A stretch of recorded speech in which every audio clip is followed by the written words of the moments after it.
Jérémy Bellet, âgé de 24 ans, a exprimé sa volonté de correspondre avec Pierre Palmade, suite à son témoignage sur le plateau de l'émission télévisée Touche pas à mon poste.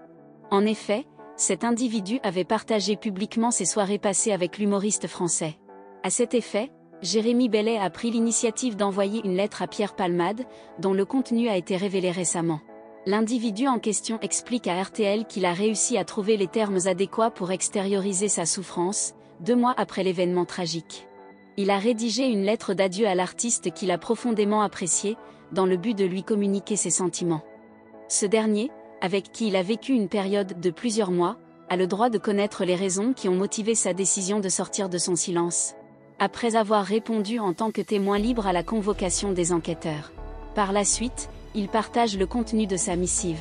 J'ai choisi de m'exprimer sur notre histoire commune, non pas pour porter un jugement ou te disculper, mais plutôt pour exposer mes vérités, afin d'éviter toute confusion et toute interprétation erronée. Mon témoignage, passé et présent, vise à comprendre comment la vie de Pierre Palmade et d'une famille a été bouleversée.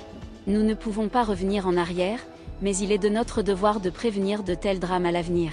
Il ajoute également avoir partagé un extrait de la lettre sur Instagram, en gardant confidentiel le reste du contenu, qui ne concerne que lui et Pierre.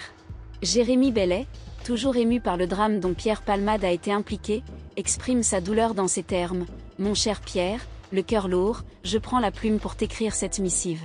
Il m'a fallu 2 mois pour trouver les mots justes à te dédier.